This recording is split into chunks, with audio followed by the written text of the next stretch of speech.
Indian test cricket में एक नए चैप्टर की स्टार्टिंग हो चुकी है, एक नए एरा की स्टार्टिंग हो चुकी है और इसका एक एग्जाम्पल हमने कल 5 मैचों की टेस्ट सीरीज का पहला मैच जो कि हेडिंग्ले के मैदान पे खेला जा रहा है और पहला दिन ये हमें बता गया कि जो नई जनरेशन है, ये जो मॉडर्न डे क्रिकेट के प्लेयर्स हैं, वो किस तरीके से टेस्ट क्रिकेट खेलने वाले हैं इंडिया के लिए। और कहीं ना कहीं एक नए कप्तान के अंदर एक ऐसी टीम जिसके नाम पे एक्सपीरियंस के नाम पे शायद इस टीम में ज़्यादा एक्सपीरियंस है ही नहीं, और 2-3 प्लेयर्स को अगर आप छोड़ दें तो पूरे नए चेहरे आपको देखने को मिलेंगे। और एक ऐसा कप्तान जो कि अभी तक कहीं ना कहीं जो विदेशी धरती था उसके ऊपर रन बनाने में बिल्कुल ही नाकाम साबित हुए थे और अपने पहली इनिंग्स में ही इस तरीके का 100 लगाते हैं, एक एग्जाम्पल सेट करते हैं बाकी प्लेयर्स के लिए जिस तरीके से उन्होंने कल पारी खेली है। तो शुरू से बात करते हैं। Good morning to all of you. और शुरू में हुआ क्या, सबसे बड़ी गलती कहाँ हुई इंग्लैंड से, जो कि 359 रन बनवा गए पहले दिन पे 3 विकेट के नुकसान पे। और पहले दिन मैं आपको बताऊं, सबसे बड़ी गलती जो इंग्लैंड की टीम ने की है वो किया है टॉस जीत के आपने इंडिया को कहा कि आप पहले बैटिंग कीजिए। और ये कहीं ना कहीं सबसे बड़ा एक कहते हैं ना कि ब्रेन फेलियर था जिस तरीके से इन्होंने जो चूज़ किया है, यानी कि बॉलिंग करवाने का फैसला किया। और एक ऐसी कंडीशंस में जहाँ पे आपको ये पता था कि धूप खिलती हुई नज़र आ रही है, और धूप जब इंग्लैंड में खिलती है ना, और ये जून जुलाई का महीना होता है, तो बैटिंग के लिए बहुत अच्छी कंडीशंस हो जाती हैं। और सबसे बड़ी बात कि ग्रीन पिच नहीं थी, जो कि कहा जा रहा था कि ग्रीन घास वाली पिच दी जाएगी। घास वाली पिच इस वजह से नहीं दी गई है क्योंकि इंग्लैंड की टीम को भी ये डर था कि सामने जसप्रीत बुमराह है, हमें जसप्रीत बुमराह को फेस करना पड़ेगा। और इसी वजह से उन्होंने एक ऐसा सरफेस दिया जो कि कहीं ना कहीं आप कहेंगे कि ड्राई सरफेस था और काफ़ी ब्राउनिश था। और उस वजह से हमने कल देखा कि किस तरीके से इंडियन बैट्समैनों ने अप्रोच किया।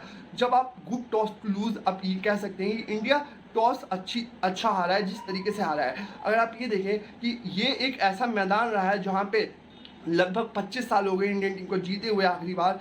अब ऐसा लग रहा है इस मैच के पहले दिन पे ही देख के कि ये शायद 25 सालों का रिकॉर्ड टूट जाएगा। और पिछले 5 मैचेस से इस हेडिंग्ले के मैदान पे इंग्लैंड की टीम अजय रही है। अभी तक इनको कोई बीट नहीं कर पाया इस मैदान पे पिछले 5 टेस्ट मैचेस की अगर आप बात करें तो। और कहीं ना कहीं इंडियन टीम अब ये देख रही होगी क्या सिर्फ हम एक ही बार बैटिंग करें, क्योंकि यहाँ पे अब आप ये देख रहे हैं कि हम पारी की हार से हरा सकते हैं, यानी कि इनिंग्स की हार हो सकती है इंग्लैंड की अगर बात की जाए तो।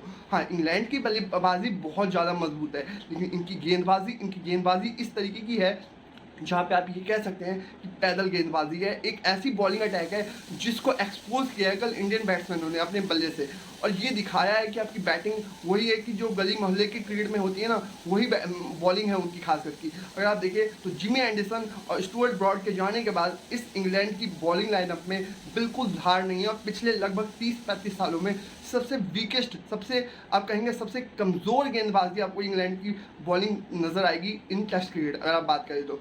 और इस बॉलिंग अटैक को लीड कौन कर रहे हैं? बेन स्टोक्स, जो कि एक ऑलराउंडर है, जो कि 2 विकेट ले चुके हैं। इन 3 में से 2 विकेट बेन स्टोक्स ने लिया है। तो आप ये सोचिए कि जो गेंदबाजी होगी वो कितनी ज़्यादा कमज़ोर है। और यही चांस है कि इंडिया को ये टेस्ट सीरीज जीतने का पूरा मौका मिल सकता है, क्योंकि जिस तरीके से हमने पहले मैच में पहले दिन दिखाया है, कुछ उसी तरीके से आपको याद होगा कि बॉर्डर गावस्कर ट्रॉफी यानी कि पर्थ टेस्ट मैच जो अभी से कुछ 6 महीने पहले खेला गया था, वहाँ पे भी हमने जीत हासिल की थी, लेकिन उसके बाद हम सीरीज़ गंवा बैठे।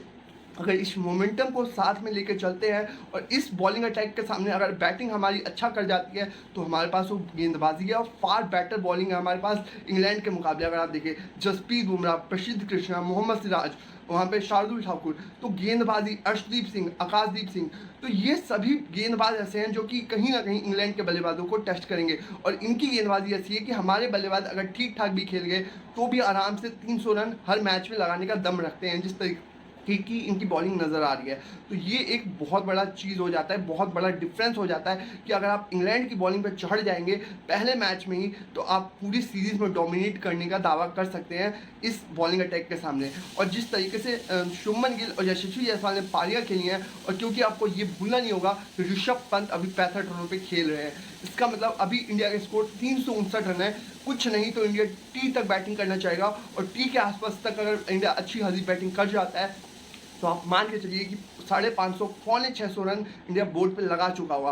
और रन जब बोर्ड पे होते हैं ना, तो कहीं ना कहीं चाहे कितनी भी मर्जी स्ट्रॉन्ग बैटिंग हो आपकी, कितनी भी मर्जी आप कह लें कि बैस बॉल को तो मतलब दफना ही दिया है जिस तरीके से इंडियन टीम खेलती है। चाहे इंग्लैंड का ये दावा रहा हो कि हम इंडिया में हराएंगे इंडिया को, तो उसके पिछले साल अगर आप देखें तो एक टेस्ट मैच जीती थी इंग्लैंड, जो कि पहला टेस्ट मैच था, उसके बाद बाकी सारे मैचेस ही हार गई। और यहाँ पे भी यही दावा था कि यहाँ पे जो फॉर्मेट क्रिकेटर्स है इंग्लैंड के, उन्होंने ये कह के चिढ़ाया कि इंडियन टीम यहाँ पे मैचेस हारने आती है, लेकिन शुभमन गिल ने अपने इंटेंट से ये बताया है कि हम ये टेस्ट सीरीज़ जीतने के लिए आए हैं। भली रिजल्ट कुछ भी हो, लेकिन हमारे जो कहीं ना कहीं अप्रोच होगा वो विन के लिए जाएंगे हम, ना कि ड्रॉ के लिए या फिर हारने के डर से हम दुबक जाएंगे। तो ये क्लियर मैसेज है पहले मैच के पहले दिन पे ही।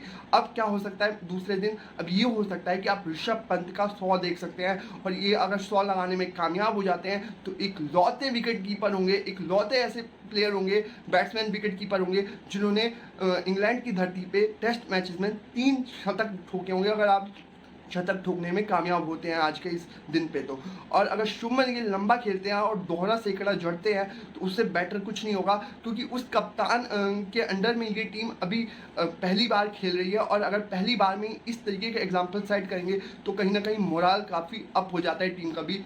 और क्योंकि वर्ल्ड टेस्ट चैंपियनशिप की नई साइकिल है, उस वजह से ये जो कहीं ना कहीं पहले दिन पे ही उन्होंने किया है ना, वो पूरी साइकिल में उन्हें हेल्प करेगा। और ये एक बात रहेगी कि ये जो इंग्लैंड की बॉलिंग है, क्या ये 20 विकेट लेने के लायक है? और चाहे आप 1500 रन मार दीजिए, कोई फर्क नहीं पड़ता, 2000 रन मार दीजिए, उन 2000 रनों का 1500 रनों का तभी कुछ हो सकता है जब आपकी गेंदबाजी में 20 विकेट लेने का दम हो। मैचेस तो 300 रनों में भी जीते जाते हैं, और नहीं जीतने वाली टीमों को 1500 रन भी कम पड़ जाते हैं। तो इस बॉलिंग अटैक के सामने 20 विकेट देने का तो सवाल ही पैदा नहीं होता जिस तरीके की पैदल बॉलिंग नज़र आ रही है।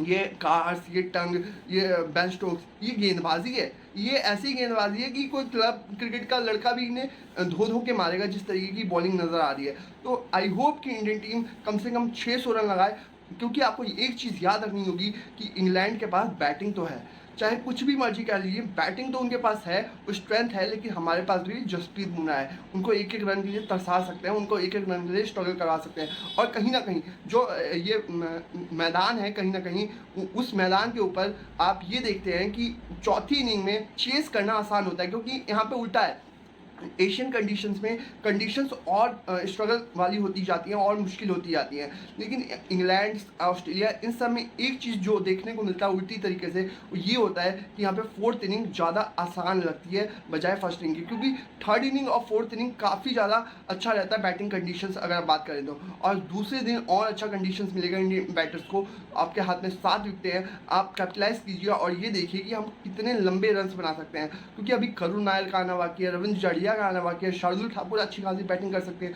तो बैटिंग काफ़ी डीप है इंडिया की, और इतना आसान नहीं होगा इंग्लैंड के लिए ऑल आउट कर पाना। और मेरे को लगता है कि इंडिया आज के दिन पे अगर अच्छी पहले 1 घंटे में अगर विकेट नहीं गंवाता है, अच्छी बैटिंग करता है अपने पोटेंशियल के हिसाब से, तो मेरे को लगता है कि इंग्लैंड की टीम ये सोचेगी कि इंडियन टीम कब डिक्लेयर करे, और डिक्लेरेशन भी हो सकता है, क्योंकि जिस तरीके की इनकी बॉलिंग है ना, 10 विकेट लेते हुए दिखाई नहीं दे रहे, कोई भी बॉलर इनका दिखाई नहीं दे रहा कि 10 विकेट गिरा देंगे इंडियन टीम की। मेरे को लगता है कि इंडियन टीम डिक्लेयर करेगी, जब भी करेगी, टी के बाद करेगी या टी से पहले करे, जब भी करेगी डिक्लेरेशन ही होने वाला है।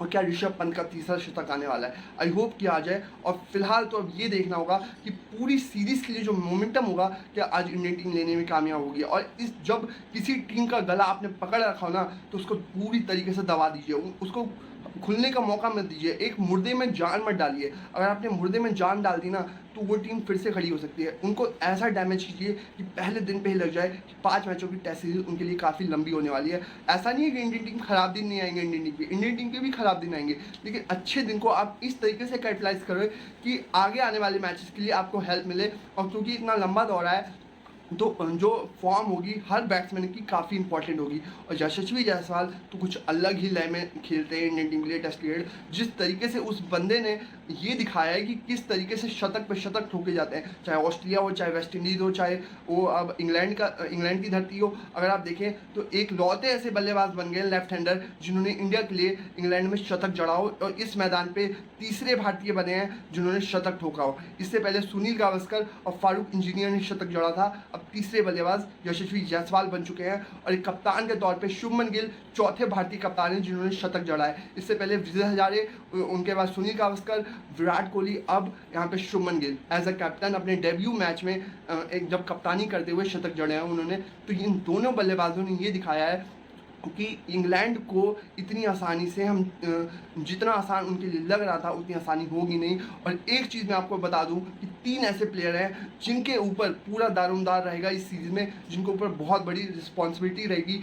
एक तो यशस्वी जायसवाल पूरी सीरीज़ में, साथ में शुभमन गिल और ऋषभ पंत, ये 3 आपके पिलर्स होंगे बैटिंग में। इन 3 में से आपको कम से कम 2 का तो पूरी सीरीज में इन फॉर्म रहना काफ़ी इंपॉर्टेंट रहेगा, क्योंकि अगर इन तीनों में से कोई 2 अगर चलता रहता है तो आप ये देखेंगे कि इंडियन टीम डोमिनेट करेगी ये पूरी टेस्ट सीरीज में। तो आई होप फिलहाल आपको ये वीडियो अच्छी लगी होगी, और वीडियो अच्छी लगी है तो प्लीज़ ये शेयर कीजिए दोस्तों में ज़्यादा से ज़्यादा। साथ ही में अगर इंस्टाग्राम पे देख रहे हैं तो हम भी फॉलो और लाइक ज़रूर कीजिएगा, फेसबुक पेज पे देख रहे हैं तो हम भी फॉलो और लाइक का बटन जरूर प्रेस कीजिएगा, और यूट्यूब चैनल पे देख रहे हैं तो प्लीज़ सब्सक्राइब का बटन भी प्रेस कीजिएगा और लाइक भी कीजिएगा। फिलहाल अभी के लिए इतना ही, और कमेंट बॉक्स में ये बताइएगा कि आपको वीडियो लगी कैसी, और साथ ही में दूसरे दिन क्या क्या होगा उसकी पूरी जानकारी लेके मैं कल आऊँगा नए वीडियो के साथ। फिलहाल आपको कैसी लगी वीडियो बता सकते हैं। Thank you very much.